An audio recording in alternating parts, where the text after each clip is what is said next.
Hello friends, retail banking और wealth management जो कि हमारे जेबी का चौथा पेपर होता है, उसी का यूनिट 23 आज हम लोग डिस्कस करने वाले हैं। चैप्टर का नाम है हमारा इंपॉर्टेंस ऑफ वेल्थ मैनेजमेंट। तो वेल्थ मैनेजमेंट का क्या इंपॉर्टेंस होता है, इसके बारे में पूरा डिटेल डिस्कशन देखेंगे। और यहाँ से शुरू करते हैं। वेल्थ मैनेजमेंट एग्जैक्टली होता क्या है? तो वेल्थ मैनेजमेंट, वेल्थ का मतलब हो गया पैसा मैनेज करना, कोई पैसे को मैनेज करेगा, ठीक है। तो किन का पैसा मैनेज करना है? जिनके पास थोड़ा सा पैसा है तो उनके लिए पैसा मैनेज करना कोई मुश्किल काम नहीं है, वो आसानी से मैनेज कर सकते हैं। पर जिनके पास बहुत ज़्यादा पैसा है, हाई नेटवर्थ इंडिविजुअल जिनके पास बहुत सारा पैसा है, उनको दिक्कत आती है कि इतना सारा पैसा कहाँ मैनेज करें, कहाँ पे हमें टैक्स बेनिफिट्स मिलेगा, ठीक है, कहाँ हमें इन्वेस्ट करना सही रहेगा, कहाँ इन्वेस्ट करके हमें अच्छे रिटर्न्स मिलेंगे, अगर हम रिस्क लेने को तैयार है तो हमें अच्छे रिस्क के साथ अच्छा रिटर्न कहाँ मिल सकता है। तो और वो जो हाई नेटवर्थ इंडिविजुअल्स है, उनका मान लीजिए कोई बिजनेस है, कुछ भी एक्टिविटी करते हैं, तो उनके पास इतना टाइम नहीं है कि बैठ के वो रिसर्च करे। तो इसीलिए वो चाहते हैं कि उनके वेल्थ को कोई मैनेज करके दे दे, उनके पैसे को ऐसी जगह पे इन्वेस्ट करके दे जो उनको अच्छा रिटर्न दे, प्लस उनको टैक्स बेनिफिट हो, ऐसी जगह पे रिटर्न करके। और भी अलग अलग रिक्वायरमेंट होती है हमारे क्लाइंट्स की, यानी कस्टमर्स की, हाई नेटवर्थ इंडिविजुअल कस्टमर्स की। तो वो वेल्थ मैनेजर जो है, उसकी उन सारे रिक्वायरमेंट को पूरा करता है। और वेल्थ मैनेजर सिर्फ इन्वेस्टमेंट एडवाइस ही नहीं देता है। ऐसा नहीं कि वेल्थ मैनेजर सिर्फ उसको इन्वेस्टमेंट को लेकर एडवाइस करता है, ये एक तरीके का होलिस्टिक अप्रोच अपनाता है। होलिस्टिक मतलब पूरा पूरा हर तरीके का जो रिक्वायरमेंट होगा हमारे क्लाइंट्स का, तो वो पूरा ध्यान रखता है कौन? Wealth management. जैसे इसके एग्जाम्पल में इसको ऐसे समझते हैं। एक तो कहाँ इन्वेस्ट करना है, वो टैक्स प्लानिंग। और उसके अलावा उनको कोई बिल कि कहाँ पे किस हिसाब से कोई बिल बनानी है, या सक्सेशन प्लानिंग, ये सब क्या होता है अभी आपका आएगा, हम देखेंगे। तो हर तरीके का जो सपोर्ट आपके क्लाइंट को चाहिए, तो वेल्थ मैनेजर आपको हर तरीके के सपोर्ट प्रोवाइड कराता है। और जो वेल्थ मैनेजमेंट फर्म्स होती है, उसके जो एम्प्लॉयज होते हैं वो काफी एक्सपर्ट्स होते हैं, ये मतलब वो प्रोफेशनल्स होते हैं इसी चीज में। तो उनको मार्केट एक्सपर्टाइज, हर चीज का उनको बहुत अच्छा आइडिया रहता है। अगर आप नॉर्मल इंडिविजुअल की बात करें तो उनसे काफी ज्यादा एक्सपर्टाइज होते हैं, काफी इनको नॉलेज अच्छा होता है, क्योंकि वो उनका प्रोफेशन ही है मार्केट को अच्छे से समझना, कहाँ पे इन्वेस्ट करना चाहिए, किस हिसाब से इन्वेस्ट करना चाहिए, कहाँ पे टैक्स बेनिफिट होगा। तो हर तरीके की जो इन्फॉर्मेशन है वो वेल्थ मैनेजर के पास रहती है। तो इसीलिए वो बहुत अच्छी तरह से जो है हाई नेटवर्थ इंडिविजुअल का वेल्थ मैनेज करके देते हैं। तो जो नॉर्मल कोई मिडिल क्लास या फिर लो मिडिल क्लास फैमिली के लिए तो वेल्थ मैनेजर उसके किसी काम का नहीं है। जो रिच कस्टमर है, सिर्फ उनके लिए ये काम की चीज है वेल्थ मैनेजमेंट। ठीक है, तो थोड़ा सा इंट्रोडक्शन तो हमने ऊपर देख ही लिया यहाँ पे, अब यहाँ से देखते हैं इंट्रोडक्शन। तो वेल्थ मैनेजमेंट क्या है? एक इन्वेस्टमेंट एडवाइजरी, मतलब आपको कहाँ इन्वेस्ट करना चाहिए उसको लेके ये एडवाइस करता है। That combine other financial services to address the needs of affluent clients. तो आपके जो रिच कस्टमर्स है, उनकी बाकी फाइनेंशियल रिक्वायरमेंट है, और उनकी एडवाइस, उनको अगर इन्वेस्टमेंट को लेकर कोई एडवाइस चाहिए, तो वेल्थ मैनेजमेंट उनको ये सारे सर्विसेज देता है। इसमें पूरा का पूरा एक कंसल्टेटिव प्रोसेस होता है। और जो एडवाइजर्स होते हैं, वो क्लाइंट्स की इन्फॉर्मेशन को समझते हैं, मतलब क्लाइंट्स को क्या वांट्स है, और उसके हिसाब से उनकी सिचुएशन को समझते हैं, और उनकी वांट्स मतलब क्या इच्छा है, क्लाइंट्स को क्या प्रोडक्ट चाहिए, तो उसके हिसाब से वो क्या करते हैं? पर्सनलाइज स्ट्रेटेजी, पर्सनलाइज मतलब person to person strategy vary करती है, ठीक है। तो टेलर टेलर मतलब टेलर क्या करता है? हमें रेडीमेड कपड़े बना के देता है। तो ये भी क्या करते हैं वेल्थ मैनेजर? वो कस्टमर के रिक्वायरमेंट को समझते हैं, उनकी वांट्स, वो क्या चाहता है एग्जैक्टली, उसकी क्या सिचुएशंस है। मतलब कोई चाहता है मेरे को बहुत पैसे कमाने, पर उसकी एग्जैक्ट सिचुएशंस क्या है, उसके पास कितने पैसे हैं, ठीक है। तो हर तरीके की रिक्वायरमेंट को समझता है, और फिर उसी के हिसाब से उसको पर्सनलाइज स्ट्रेटेजी बताता है। टेलर मतलब उसके हिसाब से उसको बना के वो देता है।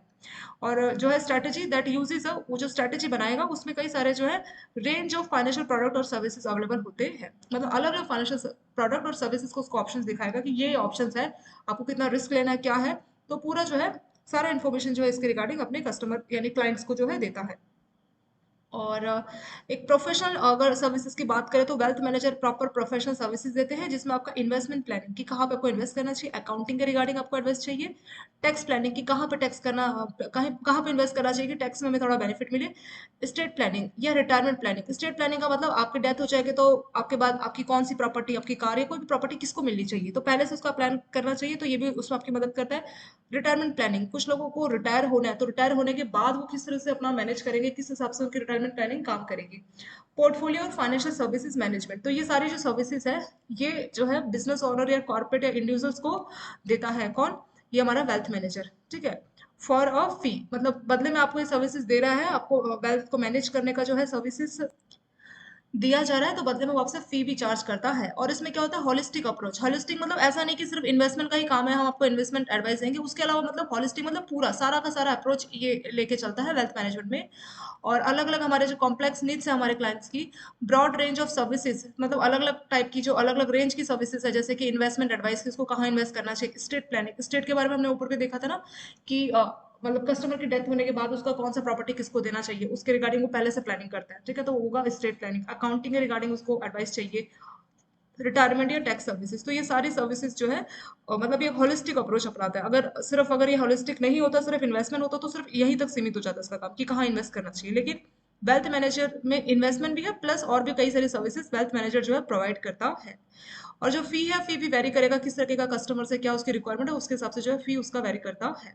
अगर ब्रीफ में बोलना चाहे तो वेल्थ मैनेजमेंट सर्विसेज के 3 स्टेजेस होते हैं। स्टेज नंबर 1, इसमें क्या होगा कि ये एक इन्वेस्टमेंट्री एडवाइजरी सर्विसेज होगा, और इसमें बाकी के फाइनेंशियल जो है सर्विसेज वो भी इंक्लूड होगी, ठीक है। इन्वेस्टमेंट एडवाइजरी मतलब कहाँ आपको इन्वेस्ट करना चाहिए आपको एडवाइस करता है, और उसके अलावा और भी जो सर्विसेज है फाइनेंशियल सर्विसेज वो अपने एफिलिएंट यानी रिच क्लाइंट्स को अवेलेबल कराता है। दूसरा, वेल्थ मैनेजमेंट एडवाइजर से हाई लेवल प्रोफेशनल, तो जो वेल्थ मैनेजर जो एडवाइस करते हैं वेल्थ को लेके कि कहाँ आपको करना चाहिए इन्वेस्ट ये सब, तो वो हाई लेवल के प्रोफेशनल्स होते हैं who manage influence clients wealth holistically typically for one set fee. तो फी के बदले वो आपके वेल्थ को अच्छे से मैनेज करते हैं और पूरा हॉलिस्टिकली मतलब सारा का सारा अप्रोच उनका रहता है कि हर तरह से आपकी वो सपोर्ट कर सके। तीसरा आता है this services is appropriate for wealthy individuals with a broad area of diversified diverse needs. तो जो रिच कस्टमर्स है उनके लिए ये सर्विसेज यूजफुल होती है, और जिनकी डाइवर्स नीड्स, डाइवर्स मतलब अलग अलग तरह की जो जरूरतें होती है, तो उन सबको जो है वेल्थ मैनेजर जो है पूरा करता है, ठीक है। तो ये बेसिक इंट्रोडक्शन यहाँ पे आपका कंप्लीट यहाँ पे हो गया। फिर आपका अगला हेड है कि वेल्थ मैनेजमेंट ब्रॉड व्यू। तो इसमें बोला है कि ब्रॉड व्यू की टर्म में बताइए कि वेल्थ मैनेजमेंट किस तरह से काम करता है। तो ब्रॉड का मतलब एक होता है नैरो, नैरो जैसे कहते हैं ना नैरो माइंडेड, मतलब बहुत एक सीमित सोच है। ब्रॉड माइंडेड मतलब काफी हर तरह से डाइवर्सिफाइड सोच है। तो जो वेल्थ मैनेजमेंट है ये एक ब्रॉड व्यू रखता है।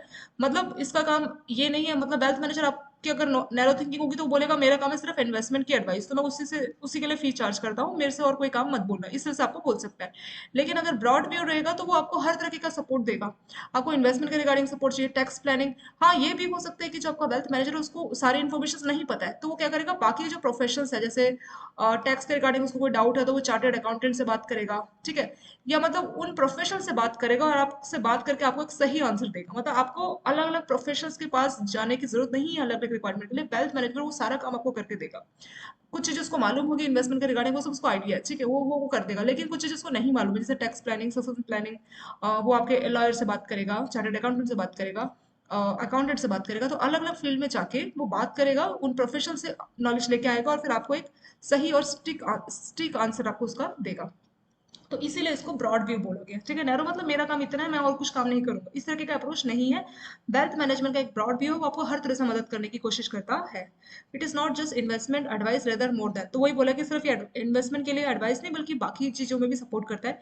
इसमें कोई पर्सन की जो फाइनेंशियल लाइफ के सारे एक्सपेक्ट्स इसमें आ जाएंगे, और integrate pieces of advices and various product from multiple professions. तो बोल रहे हैं कि एक आपके पास ये ऑप्शन है कि आप अलग अलग प्रोफेशंस के पास जाओ अलग अलग एडवाइस के लिए। तो हाई नेटवर्थ इंडिविजुअल्स क्या प्रेफर करते हैं इंस्टेड ऑफ अटेम्प्टिंग, मतलब अलग अलग इंडिविजुअल अलग अलग प्रोफेशंस के पास जाने से अच्छा हाई नेटवर्थ इंडिविजुअल इस बात को प्रेफर करते हैं कि उनको एक इंटीग्रेटेड अप्रोच मिले, मतलब एक ही प्रोफेशन से वो बात करें और उनको सभी क्वेश्चंस के उनके आंसर्स मिल जाए। तो इसमें जो है वेल्थ मैनेजर जो है कोऑर्डिनेट करता है the services needed to manage their clients assets. तो जो क्लाइंट्स के एसेट्स को मैनेज करने के लिए जो जो सर्विसेज चाहिए तो वो क्या करेगा पूरा स्ट्रेटेजिक प्लान बनाएगा उसकी करंट और फ्यूचर नीड्स को लेके।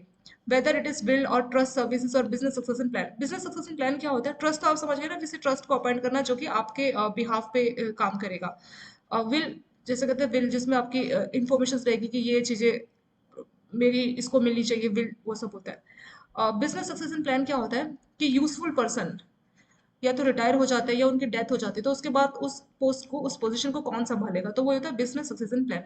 और बिजनेस सक्सेशन प्लान जो है बहुत ही काफी सेंसिटिव पोस्ट, मतलब जो काफी हाई फाई पोस्ट होती है जिनके ना रहने से काफी इम्पैक्ट पड़ता है बिजनेस को, ठीक है। तो इसी के लिए बिजनेस सक्सेशन प्लान में भी जो है आपका वेल्थ मैनेजर आपकी मदद करता है, ट्रस्ट में और विल में।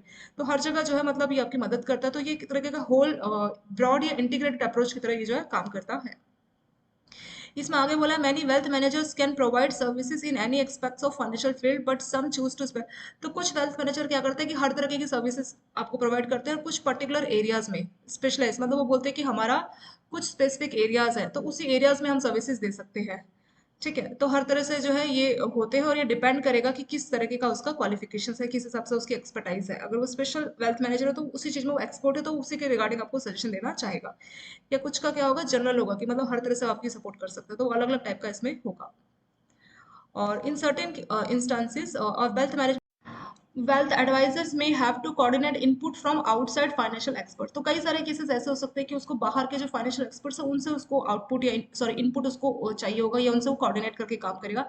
As well as clients own service professionals, या तो वो बाहर से किसी फाइनेंशियल एक्सपर्ट्स के साथ कोऑर्डिनेट करेगा या फिर जो है क्लाइंट्स मतलब आपका जो कस्टमर है उसके खुद के जो प्रोफेशनल उसके जो सर्विस प्रोफेशनल है जैसे कि अटॉर्नी या फिर अकाउंटेंट या उसका लॉयर, तो उन सबके साथ जो है कोऑर्डिनेट करके ये जो है काम करेगा to craft the optimal strategy to benefit the client, ताकि जो है एक स्ट्रेटेजी बना सके ताकि आपके क्लाइंट को जो है फाइनल अच्छा बेनिफिट इसमें मिल सके।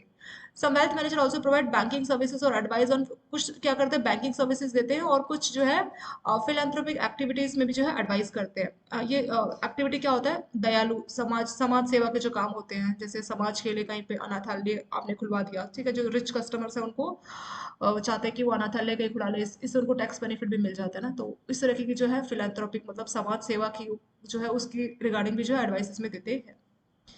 और फिर से ये लाइन दोबारा से रिपीट की है कि ये वेल्थ मैनेजमेंट है सिर्फ एडवाइस की या इन्वेस्टमेंट की बात नहीं है, ये उससे काफ़ी वाइडर कंसेप्ट है। और किसी भी पर्सन की बात करते हैं तो उसके लाइफ में अलग अलग उसको रोल्स होते हैं, तो ये बहुत इंपॉर्टेंट हो जाता है कि एडवांस में उन रोल्स को अलग अलग जो उसको रोल्स प्ले करने हैं उसको ऑलरेडी वो समझ सके और उसी हिसाब से फ्यूचर के लिए प्रिपेयर रहे। तो वेल्थ मैनेजर का ये ड्यूटी होता है कि उस पूरे प्रोसेस को सिंपल और ईजी वे में जो है अंडरस्टैंड कराए, जो भी सर्विसेज उनको चाहिए हमारे क्लाइंट्स को, तो सिंपल और ईजी वे में उसको समझा सके। बैंक में भी आपने देखा होगा कुछ ब्रांचेस होती है, वेल्थ ब्रांचेस जिसको बोलते हैं ना, जहाँ पे मेन हाई नेटवर्थ इंडिविजुअल्स ही आते हैं और उनको वेल्थ मैनेजर के रिगार्डिंग जो एक्सपर्टाइज जो आपके स्टाफ होते हैं ऑफिसर्स होते हैं वो उनको मार्केट से हर तरीके का नॉलेज इकट्ठा करके उनको सजेशंस देते हैं, ठीक है, तो इस तरह से ये काम करते हैं। Following are some of the important aspects of wealth management. तो क्या क्या इंपॉर्टेंट एस्पेक्ट्स है, पहला अंडरस्टैंडिंग इन्वेस्टमेंट नीड्स। तो पहला है कि आपको आपका जो क्लाइंट है उसको समझना पड़ेगा कि उसकी इन्वेस्टमेंट नीड्स क्या है। Clarity of investment need should be of utmost, तो सबसे इंपॉर्टेंट और प्रायोरिटी किस बात की है कि आपका जो क्लाइंट है आपका जो कस्टमर है उसकी इन्वेस्टमेंट नीड्स क्या है। कस्टमर भी अलग अलग टाइप की इन्वेस्टमेंट नीड्स वाले होते हैं। कुछ कस्टमर सोचते हैं कि ज्यादा रिस्क नहीं लेना, कुछ सोचते हैं कि मेरे को रिस्क लेना है, ठीक है, तो जो ज्यादा रिस्क लेना चाहेगा तो उसको ज्यादा रिटर्न चाहिए होगा कम टाइम में। जो रिस्क नहीं लेना चाहेगा वो बोलेगा ठीक है थोड़ा टाइम ज्यादा लगेगा पर मेरे को उतना रिस्क नहीं लेना, मेरे को रिटर्न कम भी मिले तो चलेगा। तो हमें अपने कस्टमर की इन्वेस्टमेंट नीड्स को पहले समझना होगा, ये सबसे इंपॉर्टेंट बात है। दूसरा आता है product and services. Knowing the right product and services suitable for all will enable you to take the right decisions to achieve your financial goals। तो इसमें क्या है कि सही प्रोडक्ट और सर्विसेज आपके लिए आपके कस्टमर के लिए जो है सही प्रोडक्ट और सर्विसेज को चूज करना है कि हाँ ये प्रोडक्ट और सर्विसेज ये इस कस्टमर के रिक्वायरमेंट को पूरा करता है, ठीक है, तो इससे आप क्या करेंगे सही डिसीजन ले पाएंगे अपने कस्टमर अपने क्लाइंट के फाइनेंशियल गोल को पूरा करने के लिए। तीसरा आता है एडवाइजरी सर्विसेज। इसमें क्या होंगे, इसमें इन्वॉल्व होंगे professionals will enable you to take advantages of their professional. तो जो है एडवाइस करेंगे कौन, प्रोफेशनल्स को एक्सपीरियंस होता है, ठीक है, जो प्रॉपर उस चीज में प्रोफेशनल्स है उसको एक्सपीरियंस होगा उसको एक्सपर्टाइज होगा, तो वो ज्यादा बेटर वे में आपको जो है एडवाइस कर पाएंगे कि कौन से सर्विसेज आपको लेनी चाहिए। चौथा आता है स्टेट प्लानिंग। स्टेट प्लानिंग का क्या मतलब होगा, इसमें आपका जो वेल्थ मैनेजर है उसमें आपको बताया जाता है कि कहाँ पे आपको मतलब कस्टमर की डेथ के बाद कहाँ कहाँ उसकी प्रॉपर्टी किसके नाम पे होनी चाहिए, तो उसके रिगार्डिंग भी जो है स्टेट मतलब उसकी प्रॉपर्टी को आगे किस हिसाब से डिस्ट्रीब्यूशन होगा, तो उस सभी की जो प्लानिंग है वो एडवांस में बता देता है, तो उसी को बोला जाता है स्टेट प्लानिंग। तो उसमें भी जो है वेल्थ मैनेजर मदद करता है, तो इतनी सारी चीजें यहाँ पे वेल्थ मैनेजर की हो जाती है। स्टेट प्लानिंग मतलब नेक्स्ट जनरेशन आगे की जनरेशन को आप अपने असेट्स देना चाह रहे हैं, अपनी प्रॉपर्टीज वो सब उनके नाम पे करना चाह रहे हैं, तो कब कैसे ये सारा कुछ पहले से जो है वेल्थ मैनेजमेंट आपको इसमें सपोर्ट करता है, तो इस तरह से जो है यहाँ पे आपका इंपॉर्टेंट हो जाता है। ठीक है, यहाँ तक हमने देखा बहुत ही सिंपल था, इसमें से काम की चीज़ तो ज़्यादा कुछ नहीं थी, बस एक डेफिनेशन थी जो हमारे काम की है, पर हम इसको रीड इसलिए कर रहे हैं क्योंकि तीन ही चैप्टर आपके वेल्थ मैनेजमेंट के, ठीक है, तीन ही चैप्टर है और शायद 23, 24, 25, तो ये तीन ही चैप्टर है और ये बिल्कुल नया ऐड हुआ है आपका वेल्थ मैनेजमेंट का कंसेप्ट, तो इसमें से क्वेश्चन आपके पूछे जाएंगे, ठीक है, अच्छे खासे इसमें से तीन ही चैप्टर्स है पर ये काफ़ी इंपॉर्टेंट है। और चैप्टर का नाम ही है आपका बुक का नाम ही retail banking and wealth management, तो काफ़ी चीज़ें रिटेल बैंकिंग को लेके हैं पर वेल्थ मैनेजमेंट को लेके बस तीन ही चैप्टर्स है, ठीक है, तो इसीलिए ये तीन चैप्टर्स बहुत इंपॉर्टेंट है, इसलिए हम काफी डिटेल में इसको देख रहे हैं। तीन ही चैप्टर्स है तो उसमें से अच्छे खासे आपके एग्जाम में क्वेश्चंस पूछे जा सकते हैं। तो वेल्थ मैनेजमेंट का आपको इसमें आइडिया लग गया होगा कि एक्जैक्टली इसमें हो क्या रहा है, कि इसमें एक तो हम इन्वेस्टमेंट एडवाइस कर रहे हैं और सिर्फ ये इन्वेस्टमेंट एडवाइस तक सीमित नहीं है, ये एक हॉलिस्टिक अप्रोच है जिसमें हम हर तरह की जो रिक्वायरमेंट है हमारे क्लाइंट्स की उसको समझते हैं और उसको हम मदद करते हैं। और इसमें जो भी हमारे फ्लुएंट कस्टमर्स हैं उनकी रिक्वायरमेंट को समझते हैं और हाई लेवल के जो प्रोफेशनल्स हैं वो उनको समझते हैं और उनको जो है एडवाइस करते हैं। और मतलब डाइवर्सिफाई, अलग अलग जो डाइवर्सिफाई रिक्वायरमेंट है उसको पूरे करने की इसमें कोशिश की जाती है। फिर से वही लाइन आ गई, ब्रॉड व्यू है, मतलब इसमें हर तरह की जो रिक्वायरमेंट है अपने क्लाइंट्स की पूरी करने की कोशिश की जाती है। और वो जो हमारा वेल्थ मैनेजर है वो कैसा करता है, वो खुद भी कई चीज़ें जानता है, प्लस वो जो है कोऑर्डिनेट करेगा बाहर के एक्सपर्ट है उनके साथ भी, और जो हमारा क्लाइंट है उसके जो ऑलरेडी उसके चार्टेड अकाउंटेंट है या उसके अकाउंटेंट है या उसके लॉयर है, तो उन सबके साथ कोऑर्डिनेट करके जो है हमारे कस्टमर को, क्लाइंट को मैक्सिमम बेनिफिट हो, तो इस तरह से जो है अपना काम करता है। बदले में वो जो सारी सर्विसेज दे रहे हैं अपने क्लाइंट को, तो बदले में वो फी चार्ज करते हैं। और इंपॉर्टेंट एक्सपेक्ट्स क्या है वेल्थ मैनेजमेंट के, तो उसमें कुछ चीज़ों को समझा जाता है। पहली चीज़ है कि हमारे कस्टमर, जो हमारा क्लाइंट है, उसकी इन्वेस्टमेंट नीड्स क्या है। दूसरा, कौन सा प्रोडक्ट और सर्विसेज उसके लिए सूटेबल रहेगा। तीसरा, उसको एडवाइस करना कि किस तरह से जो है इसमें प्रोफेशनल्स होंगे और जो कि उसको, जिनको एक्सपीरियंस होगा, एक्सपर्टाइज होंगे, तो उनका बेनिफिट मिलता है हमारे क्लाइंट्स को। और चौथा, स्टेट प्लानिंग। स्टेट प्लानिंग में भी जो है मदद की जाती है कि उस कस्टमर के डेथ के बाद उसकी नेक्स्ट जनरेशन्स को किस तरह से उसकी प्रॉपर्टी दी जाएगी, कैसे और कब, और क्या क्या प्रॉपर्टी किस किस को दी जाएगी। ठीक है, तो वो सारा चीज़ हमारा स्टेट प्लानिंग में आ जाएगा। नेक्स्ट आपका आता है वेल्थ मैनेजमेंट बिजनेस स्ट्रक्चर। इसमें बोला है कि जो वेल्थ मैनेजमेंट जो ऑफिसेज होते हैं उसमें एक्सपर्ट्स होते हैं, प्रोफेशनल्स होते हैं, और वो अलग अलग जो फील्ड है उसके रिगार्डिंग आपको एडवाइस करते हैं। एग्जांपल के तौर पे समझते हैं, जैसे एक क्लाइंट है जिसके पास 200 करोड़ रुपीस है। ठीक है, और वो चाहता है कि उसको ट्रस्ट स्टैब्लिश करनी है उसके ग्रैंड चिल्ड्रन के लिए, और अगर and A partner who has recently passed away, उसका जो पार्टनर है ऑलरेडी उसकी डेथ हो गई है, तो उनके लिए कोई ट्रस्ट, या उसके ग्रैंड चिल्ड्रन के लिए जो है ट्रस्ट, ये सब उसको स्टैब्लिश करना है। और सो जो हमारा वेल्थ मैनेजमेंट जो फर्म होगी, वो सिर्फ उसको इन्वेस्टमेंट की एडवाइस नहीं देता, बल्कि उसकी मदद करता है। जैसे उसको विल स्टैब्लिश करना है या ट्रस्ट सर्विसेज चाहिए ताकि उसको टैक्स कम से कम पे करना पड़े, या स्टेट प्लानिंग, तो इन सभी में जो है वेल्थ मैनेजमेंट जो है मदद करता है। और इसके बाद इसमें बोला है कि जो वेल्थ मैनेजर प्रोफेशनल्स होते हैं वो डेली डील करते हैं अलग अलग इन्वेस्टमेंट ऑप्शंस के साथ, तो उनको ज़्यादा बेटर आइडिया होता है, नॉलेज होता है इन्वेस्टमेंट का, मार्केट की स्ट्रैटेजी को अच्छी तरह से समझते हैं, पोर्टफोलियो मैनेजमेंट को अच्छे से समझते हैं देन एनी अदर। बाकी उससे ज़्यादा इनको अच्छा जो है पूरा मार्केट का मतलब इनका काम ही यही है, तो इनको बेटर वे में जो है नॉलेज इनका रहता है अदर के कंपेरिजन में। They offer best wealth management options to their clients and in return they charge for their wealth, तो वो बेस्ट आपको वेल्थ मैनेजमेंट ऑप्शंस देंगे, और फिर फाइनली जो डिसीजन है वो आप ही का इसमें रहता है, और बदले में वो आपसे फी चार्ज करते हैं। ठीक है, अगर आपको उनका डिसीजन ठीक लगता है और उसके हिसाब से आप उनको एडवाइस करेंगे कि यहाँ पे हम इन्वेस्ट करना चाहेंगे, तो वो आपको सारा मतलब एक तरीके का सारा होमवर्क करके आपको दे देते हैं, आपको खुद से सब सर्च नहीं करना।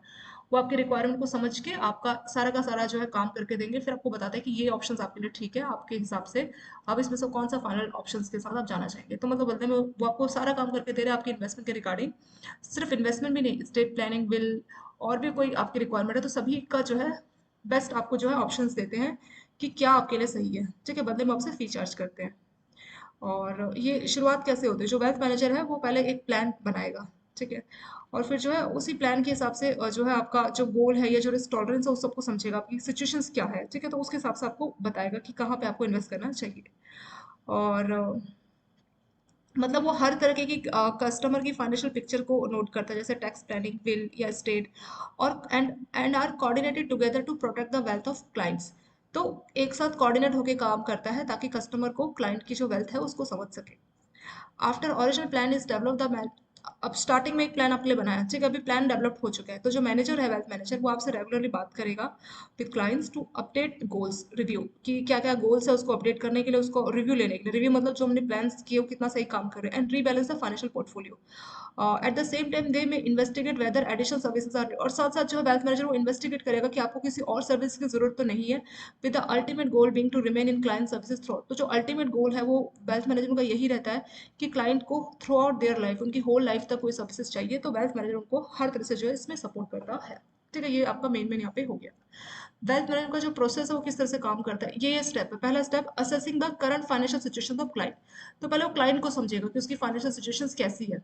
ठीक है, दूसरा, आइडेंटिफाई फाइनेंशियल गोल, फाइनेंशियल उसको पता लगे कि हाँ उसके पास इतने पैसे जिन पैसों को मैनेज कराना चाहता है। दूसरा, आइडेंटिफाई फाइनेंशियल गोल, तो उनके गोल्स को समझेगा कि एग्जैक्टली वो उसको कहाँ फाइनेंस कराना चाह रहे हैं, क्या उनका गोल है एग्जैक्टली। तीसरा, designing a customise solution to achieve the goal. तो जो कस्टमर का गोल है हमारे क्लाइंट्स का, तो उसको उस गोल को अचीव करने के लिए कस्टमाइज, कस्टमाइज मतलब कस्टमर के हिसाब से जैसा उसने बोला उसके हिसाब से आप उसको कस्टमाइज सॉल्यूशन प्रोवाइड कराते हैं। तीसरा हो गया। चौथे में होता है implementing the financial strategy into plan. अब ये सारी स्ट्रेटेजीज की यहाँ पे बात हो गई, अब उसको प्लान में इंप्लीमेंट किया जाएगा। ठीक है, एक्जैक्टली जो है प्लान उसका बनाया जाएगा। तो स्टेप नंबर 4 हो गया। लास्ट और पांचवा स्टेप है मॉनिटरिंग द रिजल्ट। तो आपने इन्वेस्ट कर दिया फाइनली, अब उसके रिजल्ट को आप मॉनिटर करोगे एंड रिव्यूइंग द प्लान, कि हमने ऑलरेडी जो प्लान बनाया कि यहाँ यहाँ इन्वेस्ट किया है तो कितना सही काम कर रहा है, तो आप उसको रिव्यू का काम भी देखेंगे। तो ये सारा काम जो है वेल्थ मैनेजमेंट में होता है। तो पहले आपने इसमें क्या किया, आपने पहले कस्टमर की जो हमारा क्लाइंट है उसकी फाइनेंशियल सिचुएशन को आपने समझा। दूसरा, आपने उसके गोल्स को देखा, आइडेंटिफाई किया कि हाँ ये गोल है। तीसरा, एक सॉल्यूशन दिया, कस्टमाइज सॉल्यूशंस, कि हाँ इस गोल को कैसे अचीव करना है। चौथा, आपने जो है फाइनेंशियल स्ट्रेटेजीज बनाई इनटू द प्लान। तो आपने क्या किया, फाइनेंशियल स्ट्रेटेजीज बनाई, इंप्लीमेंट की, उसको फाइनली प्लान में आपने इंप्लीमेंट किया। ठीक है, जो स्ट्रेटेजीज थी उससे आपने फाइनली प्लान बनाया और उसको आपने इंप्लीमेंट किया। अब प्लान इंप्लीमेंट हो चुका, अब आप रिजल्ट को चेक करोगे कि कितना हमें इसमें बेनिफिट हो रहा है, और जो भी आपने प्लान बनाया उसको रिव्यू करोगे। क्योंकि हमेशा से ये भी नहीं है कि भले ही आपके वेल्थ मैनेजमेंट प्रोफेशनल्स हैं, उनको काफ़ी एक्सपर्टाइज रहता है, एक्सपर्ट है वो, बट इसका मतलब ये भी नहीं है कि वो हमेशा 100% ठीक होंगे। ठीक है, उनका डिसीजन हमेशा 100% सही जाएगा, ऐसा आप नहीं बोल सकते। तो इसलिए हमें जो भी हमने प्लान इंप्लीमेंट कर दिया उसको रिव्यू करना भी जो है आपके वेल्थ मैनेजर का ही काम रहता है। वो रिव्यू करता है, हाँ, आप अपने प्लान्स को कि कितना ये प्लान सही तरह से काम कर रहा है। और wealth manager deals in asset allocations management, tactical management and diversify management. मतलब ये और भी सर्विसेज देता है। तो एक आपका हो जाएगा असेट एलोकेशन मैनेजमेंट, दूसरा हो जाएगा टैक्टिकल मैनेजमेंट, तीसरा हो जाएगा डाइवर्सिफाइड मैनेजमेंट। ये क्या क्या होता है, किस तरह से काम करता है। तो असेट एलोकेशन मैनेजमेंट में क्या होगा, asset allocation management is an investment advisory. तो ये भी असेट एलोकेशन मैनेजर मतलब इसमें इन्वेस्टमेंट को लेकर एडवाइस किया जा रहा है। Fully dedicated to managing investment portfolio with the only focus on initiating the income generation. तो जो असेट एलोकेशन है इसमें जो है इन्वेस्टमेंट एडवाइस की जा रही है अलग अलग पोर्टफोलियो को मैनेज करने के लिए, और इसमें फोकस सिर्फ इतना है कि आपकी जो इनकम है जनरेट हो सके। ठीक है, वही इसका मेन इसका फोकस रहता है। दूसरा आता है टैक्टिकल मैनेजमेंट। टैक्टिकल मैनेजमेंट क्या करता है, it helps in selecting the appropriate ways to achieve financial strategy by choosing the best alternative and tactics. तो बेस्ट टैक्टिक्स, टैक्टिक्स मतलब बेस्ट प्लान को मैनेज करेगा कि कौन सा सही प्लान है। ठीक है, तो ये उसी में मदद करेगा कि selecting the appropriate way to achieve financial strategies. तो बेस्ट प्लान आप अचीव मतलब बेस्ट प्लान या बेस्ट अल्टरनेट को आप इस्तेमाल करो ताकि आप अपना फाइनेंशियल गोल अचीव कर पाओ। ठीक है, तो वो टैक्टिकल मैनेजमेंट होता है। तीसरा आएगा diversified management. Diversified management team helps it's clients. तो इसमें क्लाइंट्स की मदद की जाती है in providing A flexible model, एक ऐसा मॉडल जो कि फ्लेक्सिबल हो। फ्लेक्सिबल मतलब हमारे रिक्वायरमेंट के हिसाब से मॉडल को हम चेंज भी कर सके। ठीक है, तो एक flexible model which help in meeting the needs of client. तो ये मॉडल जो है कस्टमर की जो हमारा क्लाइंट है उसके नीड्स को समझे और उसको पूरा करे। ठीक है, तो डाइवर्सिफाइड मैनेजर मतलब उसकी जो नीड्स है उसको वो पूरा कर सके। टैक्टिकल मैनेजर मतलब बेस्ट टैक्टिक्स या बेस्ट अल्टरनेट इस्तेमाल करना ताकि जो फाइनेंशियल गोल या जो स्ट्रेटेजी है उसको इस्तेमाल जो है कस्टमर के लिए उसका बेनिफिट हो सके। तीसरा, पहला आता है आपका असेट एलोकेशन। तो इसमें इन्वेस्टमेंट के लिए एडवाइस की जाती है और मेन फोकस यही होता है कि जो है कस्टमर्स के इन्वेस्टमेंट पोर्टफोलियो को मैनेज करना और उसको जो है इनकम जनरेशन हो सके। तो मेन फोकस इसमें इनकम जनरेशन को लेके होता है। ठीक है, सिंपल था, ये दो हेडिंग में कुछ था नहीं खास वैसे। वेल्थ मैनेजमेंट बिजनेस स्ट्रक्चर, हाँ ये इसमें वही बोला है कि क्या क्या ये काम करता है, तो ये हॉलिस्टिक अप्रोच ये सब कराता है। हाँ, यहाँ जो नीचे हमने इसके प्रोसेस देखे ये आपका थोड़ा सा इंपॉर्टेंट है। ये वाला हेडिंग इंपॉर्टेंट है कि कौन कौन से स्टेजेस है। तो इसमें पहले आप कस्टमर की करंट सिचुएशन को समझते हैं, फिर उसके गोल्स को समझते हैं और मतलब उसका गोल क्या है, फिर उसको गोल्स के हिसाब से कैसे वो गोल को अचीव करेगा, तो एक उसको कस्टमाइज सॉल्यूशन देते हैं। और फिर फाइनेंशियल स्ट्रेटेजीज बनाते हैं जिसको फाइनली जो है प्लान में इंप्लीमेंट करते हैं। इंप्लीमेंटेशन होने के बाद रिजल्ट चेक करते हैं और अपने प्लान को रिव्यू करते हैं। इसके अलावा ये तीन और सर्विसेज देता है, असेट एलोकेशन, टैक्टिकल मैनेजमेंट और फ्लेक्सिबल। ये भी पूछ सकते हैं। तो असेट एलोकेशन में वही है कि इन्वेस्टमेंट एडवाइस किया जाएगा आपके पोर्टफोलियो को मैनेज करने के लिए, और जो मेन इसमें फोकस रहेगा वो रहेगा कि इनकम जनरेशन आपकी हो। टैक्टिकल मैनेजमेंट जो है ये हेल्प करता है in selecting the appropriate way to achieve financial by choosing, मतलब कौन सा सही टैक्टिक्स जो है हम यूज करें ताकि हमारा फाइनेंशियल स्ट्रेटेजीज जो है हमें अचीव हो सके। तीसरा आता है डाइवर्सिफाइड मैनेजमेंट। तो इसमें जो है क्लाइंट्स की मदद की जाती है एक ऐसा फ्लेक्सिबल मॉडल बना के जो कि उसकी नीड है हमारे क्लाइंट्स की उसको पूरा कर सके। ठीक है, तो यहाँ पे आपका कंप्लीट हो गया। नेक्स्ट आपका आता है wealth management product and services. तो बहुत सारे वेल्थ मैनेजमेंट जो है के प्रोडक्ट और सर्विसेज मार्केट में अवेलेबल है। और ट्रेडिशनली अगर पहले की बात करें तो कस्टमर्स क्या करता था, रिच कस्टमर्स भी ऐसे करते थे कि उनके पास पैसा होता था उसको बैंक में डिपॉजिट कर देते। ठीक है, सेफ्टी भी है, कन्वीनियंस भी है। हावर विशल लेकिन अगर अभी की बात करें तो कुछ कॉमन प्रोडक्ट और सर्विसेज जो कि वेल्थ मैनेजर के द्वारा प्रोफेशनल्स जो है वेल्थ मैनेजमेंट प्रोफेशनल्स उनके द्वारा ऑफर की जाती है। तो ये इतनी सारी सर्विसेज है। ठीक है। यहीं से आपका मेन जो इंपॉर्टेंट शुरू होता है, यहीं से शुरू होता है आपके एग्जाम में जो क्वेश्चंस बनेंगे यहीं से बनेंगे। इससे पहले हमने जो भी पढ़ा तो वो बेसिक था, और इन सबको समझने के लिए हमें वो समझना जरूरी था। और इसके जो स्टेजेस है ये तो इंपॉर्टेंट ही था, आपका ये जो 5 स्टेजेस है ये इंपॉर्टेंट था। और उससे पहले हमने जो ये पढ़ा कि कौन कौन से एक्सपेक्ट्स है कस्टमर को समझना प्रोडक्ट, तो ये इंपॉर्टेंट था और उसकी डेफिनेशन इंपॉर्टेंट थी। ठीक है, तो यही चीज़ें अभी तक इंपॉर्टेंट है। अब जो मेन इंपॉर्टेंट चीज़ें यहाँ से शुरू होगी, ये सारी के सारी चीज़ों को हम डिटेल में डिस्कशन करने वाले हैं। पहला आएगा अल्टरनेट प्लानिंग, फिर bond, insurance, mutual fund, systematic investment plan, portfolio. अभी मैं सिर्फ नाम आप लोगों के लिए रीड कर रही हूँ, क्यों? क्योंकि हम इसका पूरा डिटेल में डिस्कशन देखने वाले चैप्टर में। ठीक है, तो बस नाम रीड करूँगी, जब जब भी आएगा तो उसको हम पूरा डिटेल में देखेंगे। Real estate services, retirement planning, strategies, business strategy और विल राइटिंग, तो इन सब का डिटेल डिस्कशन है। पहले से शुरू करते हैं। पहला कौन सा? Alternate assets, alternative assets. तो ये पहला हमारा वेल्थ मैनेजमेंट का प्रोडक्ट है। तो पहला हमारा प्रोडक्ट आता है अल्टरनेटिव असेट्स। अल्टरनेटिव असेट्स क्या होता है? जैसे कि आपने देखा होगा कि कुछ लोग पेंटिंग्स में इन्वेस्ट करना पसंद करते हैं, प्रॉपर उसकी बोली लगाई जाती है, ऑक्शन की जाती है, और कुछ पेंटिंग्स आपने देखा होगा 2 करोड़ 5 करोड़ इतने हाई अमाउंट में बिक जाती है। ठीक है, ये एक एग्जाम्पल हो गया। तो अल्टरनेटिव असेट्स में मतलब ये भी एक प्रोडक्ट है जो कि वेल्थ मैनेजर ऑफर करते हैं अपने क्लाइंट्स को। तो इसमें क्या है, ये नॉन ट्रेडिशनल है, मतलब इसमें बहुत ज़्यादा जो है ये इस्तेमाल में नहीं किया जाता है, ड्यू टू अनकन्वेंशनल, मतलब ये अनकन्वेंशनल है, बहुत ज़्यादा इस्तेमाल नहीं होता। तो इसकी वजह से जो है इन असेट्स की वैल्यू पता कर पाना कि इसका एग्जैक्ट कीमत कितना है तो बहुत डिफिकल्ट हो जाता है। इसका एग्जाम्पल समझते हैं। जैसे आपने देखा होगा कि कोई पेंटिंग है 2 करोड़ 5 करोड़, मतलब बहुत हाई अमाउंट, जो आपकी जो हम लोग सोच नहीं सकते कि इस पेंटिंग की इतनी हाई वैल्यू कैसे हो गई है। ठीक है, तो वो सब डिमांड और कस्टमर की अपनी रिक्वायरमेंट के हिसाब से रहता है। क्या किसी आर्ट या एंटिक, मतलब किसी पुरानी चीज को खरीद के उसमें आप इन्वेस्ट कर लिया। प्रेशियस मेटल, कोई महंगी कोई भी मेटल आपने खरीद ली। वाइन्स, ठीक है, वाइन्स, कोई पुरानी वाइन आपने शराब उस समय इन्वेस्ट कर लिया। रेयर स्टैम्प्स, कुछ स्टैम्प्स ऐसी होती है जो बहुत रेयर है तो वहाँ आपने इन्वेस्ट कर लिया। कॉइन्स, कुछ पुराने कॉइन्स हो गए आपके। स्पॉट्स कार्ड्स या अदर कलेक्टिबल, मतलब इस तरह की जो है आपकी चीज़ें होगी, ठीक है, पेंटिंग्स या आर्ट और सब में आपका आ जाएगा। तो ये सब हमारा अल्टरनेटिव इन्वेस्टमेंट का एक ऑप्शन है। ठीक है, यहाँ पे भी जो है कस्टमर इन्वेस्ट कर सकते हैं। तो ये सिंपल था हमारा अल्टरनेटिव इन्वेस्टमेंट, पहला हमने देख लिया। दूसरा आता है हमारा bond, corporate fixed deposit, fixed maturity plan और डिबेंचर्स। तो हम बॉन्ड के बारे में पढ़ने जा रहे हैं। तो बॉन्ड का हमें बहुत कुछ पहले से मालूम है, बॉन्ड क्या होता है, किस तरह से काम करता है। तो वो भी एक इन्वेस्टमेंट प्रोडक्ट है, जो कि वेल्थ मैनेजर जो है हमारे क्लाइंट्स को ऑफर करते हैं। तो बॉन्ड क्या है? ये फिक्स इनकम इंस्ट्रूमेंट है। मतलब बॉन्ड और जो शेयर्स है उसमें सबसे बड़ा डिफरेंस यही है कि बॉन्ड में आपका इंटरेस्ट रेट फिक्स रहता है। ठीक है, फिक्स इंटरेस्ट रेट है, मान लीजिए 7% 8%, तो आपको उतना इंटरेस्ट रेट मिलेगा। कंपनी बहुत अच्छी चल रही है, कंपनी बहुत खराब चल रही है, उससे आपके इंटरेस्ट रेट पे कोई फर्क नहीं पड़ेगा। जिस रेट पे आपको बॉन्ड की बात की गई है, जिस कंपनी ने आपको बॉन्ड इशू किया है, तो उसी रेट पे आपको इंटरेस्ट रेट मिलेगा। और शेयर्स क्या होते हैं? शेयर्स मतलब हम कंपनी के ऑनर हो गए। अगर हमारे पास 1% शेयर है तो हम कंपनी के 1% मालिक है। कंपनी शेयर्स की वैल्यू बढ़ेगी तो हमें फायदा होगा, अगर वैल्यू कम होगी शेयर्स की तो हमारा लॉस होगा। पर बॉन्ड के केस में ऐसा नहीं है। बॉन्ड के केस में हमारा इंटरेस्ट रेट फिक्स रहता है, चाहे कोई भी जो है कंपनी का चाहे प्रॉफिट हो चाहे लॉस हो। और बॉन्ड और फिक्स इनकम इंस्ट्रूमेंट, मतलब इसमें हमारी इनकम है वो फिक्स रहती है, derive from a loan forwarded by investors to a borrower. तो ये वही होता है कि ये एक बोरोविंग का एक इंस्ट्रूमेंट है। In case of bond the issuer promise to pay a specific interest. तो जिसने बॉन्ड इशू किया है तो वो आपको प्रॉमिस करता है कि वो आपको इंटरेस्ट पे करेगा for the life of bond. Life of bond मतलब कुछ बॉन्ड 5 साल के लिए, कुछ 10 साल के लिए, तो जो भी उसका टाइम टेन्योर, जो भी ड्यूरेशन है, तो उस ड्यूरेशन तक के लिए आपको इंटरेस्ट पे किया जाएगा। And the principal amount of the face value at maturity to the investors. और जैसे ही मेच्योरिटी पूरी होगी तो आपका जो प्रिंसिपल अमाउंट आपको रिफंड हो जाएगा। एग्जाम्पल के तौर पे किसी कंपनी ने 1,000 रुपये का बॉन्ड इशू किया और बोला कि 7% इंटरेस्ट मिलेगा और 5 साल के लिए, तो 5 साल तक आपको 7% इंटरेस्ट रेट मिलेगा। जैसे ही उसका टाइम पूरा हो जाएगा, 5 साल हो जाएंगे, तो आपका जो 1,000 रुपीज़ है वो आपको रिफंड हो जाएगा। तो ये इसमें बोल रहा है कि जब तक बॉन्ड का टेन्योर है तब तक हमारे को इंटरेस्ट रेट मिलेगा, और जैसे ही टेन्योर खत्म हो जाएगा, मेच्योरिटी आ जाएगी, तो हमें उसका फेस वैल्यू रिफंड हो जाएगा। Bond market and it's type. जो बॉन्ड मार्केट की बात करें तो वहाँ पे कौन कौन से सिक्योरिटीज हैं? तो उसमें गवर्नमेंट बॉन्ड आ जाएंगे, मतलब गवर्नमेंट जो इशू करते हैं उसको बोला जाएगा गवर्नमेंट बॉन्ड्स। कॉर्पोरेट, जो प्राइवेट कंपनी से अच्छी खासी रेटिंग जिनकी होती है वो भी इशू कर सकती है। Tax free bonds is known as bond market. ठीक है, तो बॉन्ड मार्केट में ये सारा आ जाएगा, गवर्नमेंट, प्राइवेट और टैक्स फ्री बॉन्ड्स। और ये इक्विटी मार्केट की तरह वॉलेटाइल नहीं होती है, is more suitable for investors. मतलब इक्विटी मार्केट क्या है? बहुत वॉलेटाइल है, कभी भी आपके शेयर्स की वैल्यू बहुत बढ़ जाएगी तो काफी प्रॉफिट हो जाएगा, कभी बहुत डाउन हो जाएगा, लॉस हो जाएगा। पर बॉन्ड मार्केट में ऐसा कुछ भी नहीं है, ये बहुत स्टेबल होती है। और ये जो लो रिस्क, जो कि कम रिस्क लेना पसंद करते हैं, तो बॉन्ड मार्केट उनके लिए एक अच्छा ऑप्शन रहता है। और बॉन्ड मार्केट में अगर आप इन्वेस्ट करें तो ये इफिशियंट और सेफ वे है to diversify one's portfolio. Portfolio क्या होता है, आपने कहा अलग अलग जगह पे इन्वेस्ट कर रखा है तो उसको पोर्टफोलियो बोला जाता है।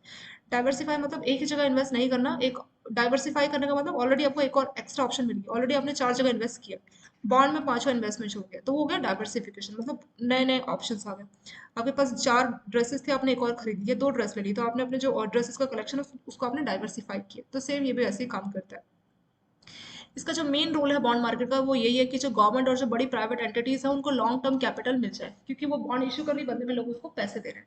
तो गवर्नमेंट्स की और या प्राइवेट कंपनीज की जो कैपिटल रिक्वायरमेंट है ये उसको पूरी करता है। There are various type of bond, market depend, तो किस तरह का बॉन्ड है और किस टाइप के बायर्स है तो उसके हिसाब से अलग अलग टाइप के हमारे बॉन्ड होते हैं। On the basis of buyer bond market, buyer के हिसाब से जो है बॉन्ड मार्केट दो तरीके की होती है, एक होती है प्राइमरी मार्केट और एक होती है सेकेंडरी मार्केट। प्राइमरी मार्केट क्या है, जहाँ पे पहली बार जो ओरिजिनल बॉन्ड इशूअर्स है वो डायरेक्टली जो है इन्वेस्टर्स को बॉन्ड दे रहा है, तो प्राइमरी मतलब फर्स्ट टाइम। सेकेंड है मतलब सेकंड हैंड, सेकंड हैंड मतलब ऑलरेडी जो बॉन्ड एक बार प्राइमरी मार्केट में आ चुका है उसको दोबारा से आप बेच या खरीद रहे हैं तो वो सेकेंडरी मार्केट होता है। तो दो मार्केट होगी, प्राइमरी सेकेंडरी। पहली बार बिल्कुल नया बॉन्ड जो किसी पहले किसी के पास नहीं था तो वो बॉन्ड कंपनी सीधे ही दे रही है इन्वेस्टर्स को, तो होगा प्राइमरी मार्केट। और ऑलरेडी इन्वेस्टर्स को बॉन्ड मिल गया, वो किसी और दोबारा से किसी और को अपना बॉन्ड बेचना चाहता है तो वो जगह हमारा सेकेंडरी मार्केट, मतलब सेकंड हैंड फर्स्ट हैंड इस तरह से समझ लीजिए। टाइप्स ऑफ बॉन्ड, बॉन्ड के क्या क्या टाइप होते हैं, तो पहला आता है कन्वर्टेबल बॉन्ड। कन्वर्टेबल बॉन्ड के पास जो है आपका जो बॉन्ड होल्डर है उसके पास राइट है और ऑब्लिगेशंस रहती है to convert the bond into shares the issuing company. तो कन्वर्टेबल बॉन्ड में क्या होता है कि जो बॉन्ड होल्डर है उसके पास राइट या ऑब्लिगेशंस रहती है। ठीक है, तो क्या राइट और ऑब्लिगेशन है कि जब मैच्योरिटी आएगी, मान लीजिए 5 साल का मैच्योरिटी, तो 5 साल के बाद वो जो बॉन्ड है उसको इक्विटी में कन्वर्ट कर दिया जाएगा, शेयर्स में कन्वर्ट कर दिया जाएगा। और ऊपर हमने यहाँ डिस्कशन किया था कि बॉन्ड और शेयर्स में डिफरेंस क्या, अगर आपके पास 1% शेयर है तो आप उसके मालिक बन जाएंगे 1% के।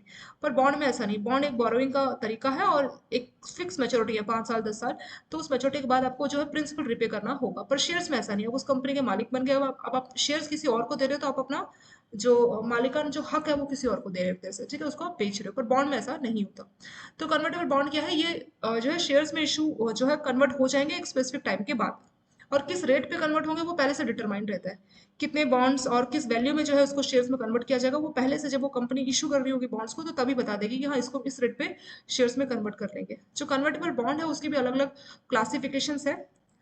पहला है आपका रेगुलर कन्वर्टेबल, दूसरा है मैंडेटरी, तीसरा है रिवर्स। ठीक है, 3 टाइप के हमारे कन्वर्टेबल बॉन्ड है। तो रेगुलर कन्वर्टेबल बॉन्ड क्या होंगे, come with the fix maturity date and a predetermined conversion price, but they give the investors मेरे लिए the right not the obligation. अब ये राइट और ऑब्लिगेशन इन दो वर्ड को समझना जरूरी है, अगर आप ये दो वर्ड समझ गए तो आपको ये दो डेफिनेशन समझ में आ जाएगी। ठीक है, तो राइट का मतलब आपके पास सिर्फ राइट है, आप चाहे तो उसको इस्तेमाल कीजिए चाहे तो नहीं कीजिए, इसमें आपकी मर्जी चलेगी। ठीक है, इसमें लिख दिया हमने मर्जी। ऑब्लिगेशन मतलब मर्जी नहीं है, इसमें आपका मैंडेटरी है। मर्जी और मैंडेटरी सब में बहुत, इन दो वर्ड्स में बहुत फर्क है। मैंडेटरी मतलब इसमें आपका मर्जी नहीं चलेगा, ये आपके लिए मैंडेटरी कि आपको ऐसा करना ही करना है, तो वो होता है ऑब्लिगेशन। राइट मतलब इसमें हमारी मर्जी चलेगी, हमें लगेगा कि हम बॉन्ड को कन्वर्ट कराना चाहते हैं शेयर्स में तो ठीक है हम कराएंगे, अगर नहीं सही लगेगा तो नहीं भी करेंगे। तो जो रेगुलर कन्वर्टेबल बॉन्ड होते हैं इनका एक फिक्स मेच्योरिटी डेट रहता है, और किस रेट पे कन्वर्ट किया जाएगा उसको, मतलब एक बॉन्ड कितने रुपए का होगा जिसको हम एक शेयर बोलेंगे, क्या 100 रुपीज का जो बॉन्ड है उसको हम एक शेयर बोलेंगे, मतलब किस रेट पे उसको कन्वर्ट किया जाएगा वो पहले से डिटरमाइन होगी। लेकिन इसमें जो इन्वेस्टर्स है, जो बॉन्ड होल्डर है, उसके पास राइट है, मतलब उसकी मर्जी इसमें चलेगी बट नॉट द ऑब्लिगेशन। मतलब ऐसा नहीं कि उसके लिए मैंडेटरी है कि उसको कन्वर्ट ही कराना है, ऐसा कुछ भी इसमें नहीं रहता है। और companies generally prefer to issue this type of convertible bond to public. तो ज्यादातर जो बॉन्ड्स होते हैं वो यही वाले होते हैं जिसमें बॉन्ड होल्डर के पास राइट होता है बट ऑब्लिगेशंस नहीं रहती, मतलब उसकी मर्जी, वो चाहे तो शेयर्स में कन्वर्ट करा ले वरना अपना बॉन्ड का प्रिंसिपल अमाउंट लेके जो है डील कंप्लीट करे। दूसरा आता है मैंडेटरी कन्वर्टेबल, नाम से पता लग रहा है ये क्या होता है, रेगुलर बॉन्ड की तरह नहीं होते। इसमें भी पहले से रेट मालूम होता है कि किस रेट पे कन्वर्ट किया जाएगा, लेकिन इसमें इन्वेस्टर्स को forced to convert their bond to equity. इसमें इन्वेस्टर्स के लिए मैंडेटरी होता है, उनके लिए ऑब्लिगेशंस रहता है कि हाँ आपको इसको शेयर्स में कन्वर्ट कराना ही पड़ेगा। ठीक है, और इसमें जो इसमें किसका लॉस है, जो बॉन्ड होल्डर है उनका लॉस है, क्योंकि बाद में उनके बॉन्ड्स को 100% शेयर में कन्वर्ट कर दिया जाएगा, उनको पैसा उनको नहीं मिलेगा, उनको शेयर्स मिलेंगे। ठीक है, तो इसकी वजह से लोग इसमें कम इंटरेस्टेड रहते हैं, तो कंपनीज को क्या करना पड़ता है, हाई इंटरेस्ट रेट देना पड़ता है, क्योंकि अगर कम इंटरेस्ट रेट है तो वो ये वाला रेगुलर वाला बॉन्ड लेंगे, ये वाला क्यों लेंगे, तो इसीलिए हाई इंटरेस्ट रेट की वजह से जो है लोग ये वाला बॉन्ड लेते हैं। तीसरा आता है reverse convertible bond. With reverse convertible bond तो जो इशूइंग कंपनी है hold the right to convert them into equity shares upon maturity है, तो इसमें जो कंपनी है उसके पास राइट है, जो कंपनी बॉन्ड इशू कर रही है उनके पास राइट है, मतलब उनकी मर्जी है कि वो चाहे तो उसको शेयर्स में कन्वर्ट कराए वरना ना कराए, वो कंपनी की मर्जी रहेगी। एट ए प्री डिटरमाइन कन्वर्स रेट, मतलब किस रेट पे कन्वर्ट कराया जाएगा वो तो पहले से डिसाइड हो जाता है, बट इसमें मर्जी की बात है, मतलब राइट्स की बात है, इसमें कंपनी के राइट्स है कि वो चाहे, कौन सी कंपनी जिसने बॉन्ड इशू किया है, इशूइंग कंपनी, तो उसके पास राइट है, वो चाहे तो उसको शेयर्स में कन्वर्ट कर सकती है। ठीक है, तो तीन तरह से हमारे कन्वर्टेबल बॉन्ड हो गए। तो सिंपल है, कन्वर्टेबल बॉन्ड में क्या हो रहा है, उसको कन्वर्ट कर सकता है, इसका राइट या ऑब्लिगेशन कस्टमर को दी जाती है। रेगुलर वाले में जो है राइट होगा, मैंडेटरी वाले में ऑब्लिगेशन होगा, रिवर्स वाले में कंपनी के पास राइट होगा कि वो बॉन्ड को जो है शेयर्स में कन्वर्ट करना चाहे या ना कराना चाहे। ये हो गया हमारा कन्वर्टेबल। दूसरा आता है हमारा गवर्नमेंट बॉन्ड। गवर्नमेंट बॉन्ड जो है आपके सेंट्रल या स्टेट गवर्नमेंट के द्वारा इशू किए जाते हैं। कई बार गवर्नमेंट को लिक्विडिटी क्राइसिस, मतलब पैसे कम पड़ जाते हैं, तो उस इसके लिए जो है जैसे इंफ्रास्ट्रक्चर या कुछ बड़े पर्पज के लिए तो है वो जो कंपनीज है, सॉरी जो गवर्नमेंट है वो गवर्नमेंट बॉन्ड इशू करती है। और ये जो टेन्योर है 5 साल से 40 साल तक हो सकते हैं। इसमें जो इंटरेस्ट है इसमें क्योंकि गवर्नमेंट है तो अच्छा खासा स्टेबल इंटरेस्ट मिलता है इसमें, और ये काफ़ी सेफ माने जाते हैं। जैसे कि बाकी आप प्राइवेट कंपनीज की बात करें तो गवर्नमेंट को तो टैक्स ऐसा मिलता ही रहेगा, तो इसलिए इसमें जो है रिटर्न बिल्कुल सेफ माने जाते हैं। जो इंटरेस्ट रेट है वो 7 से 10% तक इसमें रहता है। Types of government bond. Government bond कितने टाइप के, एक आपका फिक्स रेट बॉन्ड, दूसरा आपका है फ्लोटिंग रेट बॉन्ड, तीसरा है सोवेरियन गोल्ड बॉन्ड। तो चलिए वन बाय वन पढ़ते जाते हैं। फिक्स रेट बॉन्ड क्या है कि इसमें आपका इंटरेस्ट रेट फिक्स होगा। ठीक है, government bond is fix for inter, तो मान लीजिए 5 साल 10 साल का लिया तो इंटरेस्ट रेट आपको 7% मिल रहा है, तो पूरे टेन्योर तक आपका इंटरेस्ट रेट इतना ही रहेगा। और इसमें लॉक इन पीरियड जनरली रहता है। लॉक इन पीरियड मतलब जिस ड्यूरेशन तक आप इस बॉन्ड को किसी और को नहीं बेच सकते। ठीक है, तो जो लॉक इन पीरियड है वो कितना होता है आपका 1 to 5 years इसका इसमें रहता है। एग्जाम्पल के तौर पर अगर ऐसा रहेगा 6.5 गवर्नमेंट ऑफ इंडिया टू 2024, तो इसका मतलब है कि गवर्नमेंट ऑफ इंडिया का बॉन्ड है, 6.5% इंटरेस्ट रेट मिलेगा, और इसका जो मेच्योरिटी टाइम है, यहाँ पे जो है ईयर लिखा होता है, ये आपका मेच्योरिटी टाइम रहता है। ठीक है, तो मेच्योर होगा 2024 में, वही लिखा है कि अगर इस तरह से कोई बॉन्ड लिखा हुआ है तो इसका मतलब है कि एक बॉन्ड है और 6.5% उस पर इंटरेस्ट रेट मिलेगा, और जो मेच्योरिटी का जो टाइम है वो क्या है 2024, तो 2024 में जो है बॉन्ड जो है मैच्योर होगा।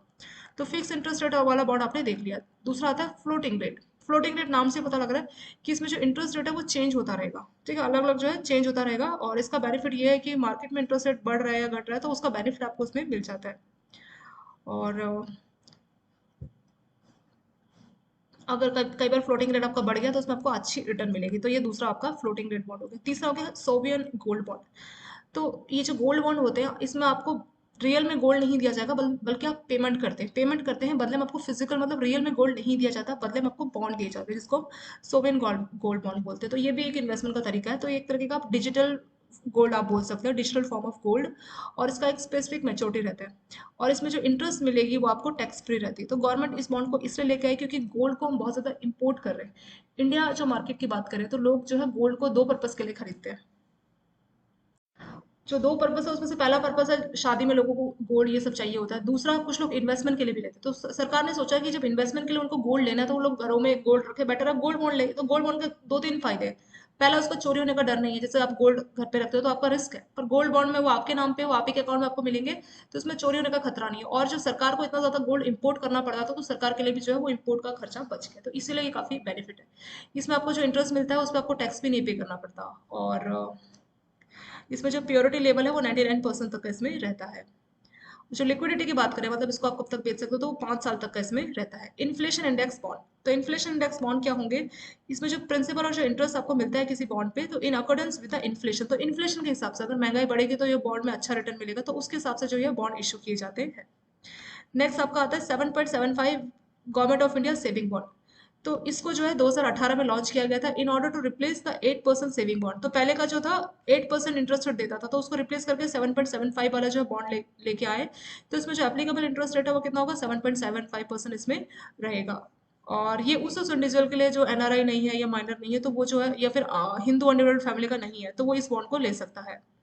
और इसमें जो इंटरेस्ट आपको मिलती है वो टैक्सेबल होती है। जो आपका नॉर्मल इनकम टैक्स एक्ट 1961 के हिसाब से जो भी आपकी टैक्सेबल इनकम टैक्स का जो स्लैब है उस हिसाब से जो आपको इसमें इंटरेस्ट पे टैक्स पे करना पड़ता है।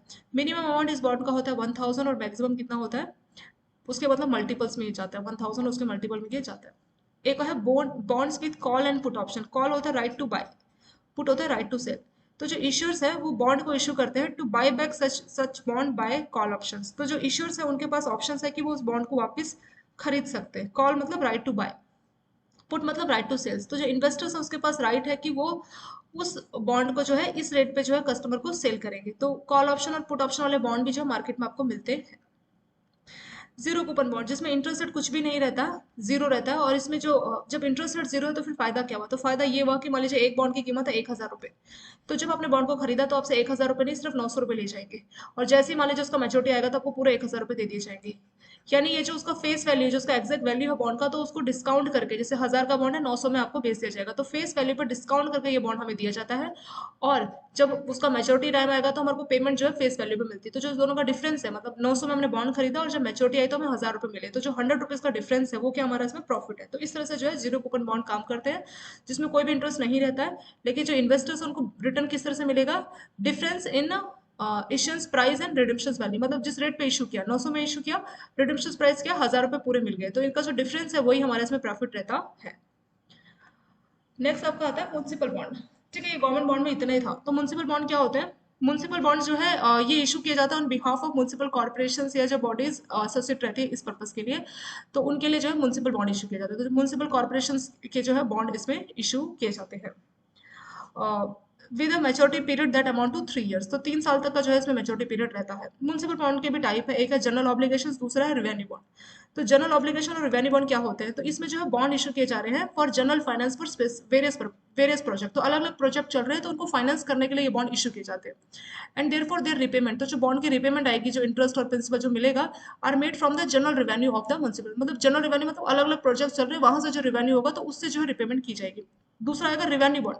रिवेन्यू बॉन्ड मतलब इस तरह के बॉन्ड को इशू किया जाएगा on generating funds for specific project, मतलब इस बॉन्ड के पैसे को एक स्पेसिफिक प्रोजेक्ट में लगाया जाएगा और उसी प्रोजेक्ट से जो इनकम होगी तो उसी से इसका रिपेमेंट किया जाएगा। तो दोनों में डिफरेंस क्या है? जनरल में क्या है कि हमने बॉन्ड का जो पैसा अलग अलग प्रोजेक्ट में लगाया और अलग अलग जगह से जो इनकम हुई तो उससे हमने बॉन्ड का रिपेमेंट किया। रिवेन्यू में ऐसा नहीं है। रिवेन्यू में जिस पैसे को जिस प्रोजेक्ट पे लगाया उसी प्रोजेक्ट से रिवेन्यू होनी चाहिए, तब हम उसको रिपे करेंगे, तो वो होता है हमारा रिवेन्यू बॉन्ड। मतलब इसमें बॉन्ड के पैसे को स्पेसिफिक प्रोजेक्ट में लगाया जाएगा और उस स्पेसिफिक प्रोजेक्ट जहां पे इस बॉन्ड के पैसे को लगाया तो वहीं से रिवेन्यू आना चाहिए और उस रिवेन्यू से फिर इसका रिपेमेंट किया जाता है, तो वो होता है हमारा रिपेमेंट बॉन्ड। ठीक है, इसमें लिखा है कि रिवेन्यू और प्रिंसिपल अमाउंट जो है बॉन्ड होल्डर को कैसे मिलेगा? By revenue explicitly generated via the project declare in the bond. तो जिस प्रोजेक्ट को इन्वेस्ट किया था तो वहीं से रिवेन्यू इसमें आनी चाहिए। और they have extended maturity periods of up to 30 years and high return. तो इसमें जो मैच्योरिटी पीरियड 30 साल तक इसमें जा सकती है और इसमें जो रिटर्न है काफी हाई होते हैं as compare to government bond से। चलिए, म्युनिसिपल बॉन्ड भी हमने देख लिया। लास्ट आपका था रिटेल बॉन्ड। रिटेल बॉन्ड क्या होते हैं? मतलब रिटेल इन्वेस्टर्स के लिए, आप हम जो इंडिविजुअल्स हैं उनके लिए बॉन्ड इशू किए जाते हैं। कंपनी ये बॉन्ड इशू करती है to raise additional capitals by borrowing at a fix rate from a investors for a specific. तो इन्वेस्टर्स से स्पेसिफिक टाइम ड्यूरेशन के लिए जो है अपने कैपिटल को बढ़ाने के लिए, मतलब उनको थोड़े से पैसे की और जरूरत पड़ गई तो रिटेल बॉन्ड जो है इशू कर सकती है और जो रिटेल इन्वेस्टर्स है वो इसमें इन्वेस्ट कर सकते हैं। Companies typically issue retail bond to expand their business.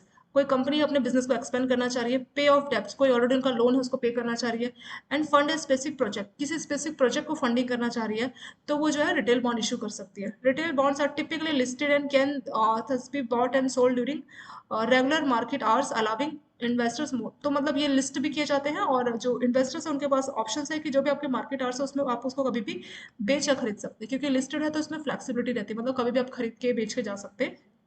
ठीक है, तो ये हमारे 4 टाइप के जो बॉन्ड हमने कंप्लीट किए। शॉर्ट में इसको रिवाइज करते हैं। कौन कौन से 4 टाइप के हमने बॉन्ड देखे? एक है कन्वर्टेबल बॉन्ड, मतलब इस बॉन्ड को आप को इशू किया जाएगा लेकिन इसको आप बाद में जो है इक्विटी में यानी शेयर्स में कन्वर्ट करा सकते हैं। तो ये भी 3 तरह से, रेगुलर, कन्वर्टेबल, मैंडेटरी और रिवर्स। रेगुलर में मतलब आपका राइट है, ऑब्लिगेशन नहीं, मतलब आपकी मर्जी, अगर आप चाहे तो कन्वर्ट करा सकते हैं। मैंडेटरी में मर्जी नहीं है, आपके ऊपर फोर्सफुली बोला जाएगा कि आपको कन्वर्ट ही कराना पड़ेगा। और किस रेट पे कन्वर्ट होते हैं वो पहले से डिटरमाइन होता है। जब आप बॉन्ड को खरीद रहे होते हो तो तभी आपको बता दिया जाता है कि इसको अगर आप शेयर्स में कन्वर्ट कराएंगे तो इस रेट पर इसको शेयर्स में कन्वर्ट किया जाएगा। कन्वर्सन रेट पहले से प्री डिटरमाइन रहता है, हर जगह आपको ये वर्ड देखिएगा, प्री डिटरमाइन, मतलब पहले से ये डिसाइड हो जाता है। रिवर्स कन्वर्टेबल बॉन्ड में कंपनी जो बॉन्ड इशू कर रही है उसके पास ऑप्शन है कि वो चाहे, मतलब उनके पास राइट है, वो चाहे तो उसको शेयर्स में कन्वर्ट कर सकती है। तो ये आपका कन्वर्टेबल बॉन्ड का था। गवर्नमेंट बॉन्ड सेंट्रल और स्टेट गवर्नमेंट के द्वारा इशू किए जाते हैं और जनरली लॉन्ग टर्म के लिए होते हैं, 5 to 40 ईयर्स के लिए होते हैं। इसमें अच्छा खासा स्टेबल रिटर्न मिलता है और ये काफी सिक्योर माने जाते हैं। अलग अलग टाइप के गवर्नमेंट बॉन्ड है, जैसे फिक्स इंटरेस्ट रेट, तो इसमें आपका इंटरेस्ट रेट बिल्कुल फिक्स रहेगा। दूसरा आता है फ्लोटिंग, इसमें इंटरेस्ट रेट बढ़ या घट सकता है, एक बेंचमार्क रहेगा तो बेंचमार्क के हिसाब से डिसाइड होगा। अगर बेंचमार्क का इंटरेस्ट रेट बढ़ेगा तो ये भी इंटरेस्ट रेट बढ़ेगा, वरना कम होगा तो कम होगा। जैसे बैंकों में भी होते हैं ना फ्लोटिंग इंटरेस्ट रेट के लोन, तो ये भी उसी तरह से काम करते हैं। तीसरा आएगा सोवियन गोल्ड बॉन्ड, तो हमें गोल्ड के बदले जो है, फिजिकल गोल्ड के बदले जो है हम डिजिटलाइज गोल्ड में इन्वेस्ट करते हैं इस सोवेन गोल्ड बॉन्ड की हेल्प से। इन्फ्लेशन इंडेक्स बॉन्ड, तो ये जो बॉन्ड है इसमें जो रिटर्न मिलता है तो इन्फ्लेशन के हिसाब से होता है, सीपीआई या होलसेल प्राइस इंडेक्स, तो उसके हिसाब से जो है डिसाइड होता है कि क्या इंटरेस्ट रेट दिया जाना चाहिए। ऐसे ही 7.75 गवर्नमेंट ऑफ इंडिया बॉन्ड, तो इसमें जो इंटरेस्ट रेट है आपका 7.75% फिक्स इसमें आपको मिलता है। नेक्स्ट आता है जीरो कूपन बॉन्ड, इसमें आपको कुछ भी इंटरेस्ट रेट नहीं मिलेगा, जीरो, लेकिन जो आपको जिस रेट पे आपने बॉन्ड को खरीदा और मेच्योरिटी में जो आपको वैल्यू मिलेगी तो उसका डिफरेंस से ही जो हमें इसमें रिटर्न मिलता है। जैसे 1000 का बॉन्ड का फेस वैल्यू है, वो डिस्काउंट में इशू किए जाएंगे, तो 1000 का बॉन्ड हमें 900 का मिलेगा, और मान लीजिए 5 साल था तो 5 साल बाद हमें 1000 रुपये वापस मिल जाएंगे, तो 900 में खरीदा और 1000 रुपये मिल गए, तो उसका जो डिफरेंस है 100 रुपीज़, तो वही हमारा इसमें प्रॉफिट होता है। और इसमें कोई भी जो है आपको इंटरेस्ट रेट नहीं पे किया जाता, जीरो, मतलब इंटरेस्ट रेट कुछ भी आपको पे नहीं किया जाएगा। ठीक है, तो ये गवर्नमेंट बॉन्ड यहाँ पे हो गया। फिर आता है म्युनिसिपल बॉन्ड, तो ये म्युनिसिपल कॉर्पोरेशन उनके द्वारा जो है इशू किया जाता है, मैक्सिमम टेनर उसका 30 ईयर्स तक हो सकता है। दो तरह से है, general obligations, revenue. General obligations में क्या होगा कि बॉन्ड से पैसा इकट्ठा किया जाएगा, मतलब बॉन्ड इशू किया, पैसा आया, तो उस पैसे को अलग अलग प्रोजेक्ट में इस्तेमाल कर सकते हैं, मतलब जनरल, मतलब ऐसा स्पेसिफिक नहीं कि इसी के लिए इस पैसे को इस्तेमाल करना है, कोई किसी भी अलग अलग प्रोजेक्ट में आप लगा सकते हैं, और जो अलग अलग इनकम आएगी, अलग अलग रेवेन्यू आएगी और अलग अलग प्रोजेक्ट से, तो उससे आप इसका रिपेमेंट करेंगे, मतलब लोन का इंटरेस्ट और प्रिंसिपल अमाउंट आप पे करेंगे। रिवेन्यू बॉन्ड ऐसा नहीं है, रिवेन्यू बॉन्ड में बॉन्ड के पैसे को इस्तेमाल किया और मान लीजिए ए प्रोजेक्ट लगाया, तो उसी ए प्रोजेक्ट से इनकम आएगी तभी आप उसका रिपेमेंट करेंगे। पर इसमें ऐसा नहीं है, जनरल में ए बी सी किसी भी प्रोजेक्ट में लगा दी और इनकम इन सभी से होगी तो उससे जो है रिपेमेंट कर देंगे, तो ये आपका होता है। रिटेल बॉन्ड, कोई कंपनी जो है एडिशनल कैपिटल को बढ़ाना चाह रही है तो रिटेल बॉन्ड इशू कर सकती है, और उसका एक टाइम इंटरेस्ट रेट वो पहले से जो है फिक्स इसमें रहता है, और इसकी लिस्टिंग भी की जाती है ताकि जो है मार्केट में इन्वेस्टर्स के पास एक अच्छा खासा ऑप्शंस रहे कि वो अपने मार्केट आवर्स में कभी भी इसको बेच या खरीद सके, तो ये अच्छा एक ऑप्शंस रहता है कंपनी के लिए एडिशनल जो है फंड को रेज करने का। चलिए ये हो गया। इंश्योरेंस हम लोग कर लेंगे पार्ट 2 में, इसे थोड़ा सा आप लोग देख लीजिए, और thank you so much for watching this video.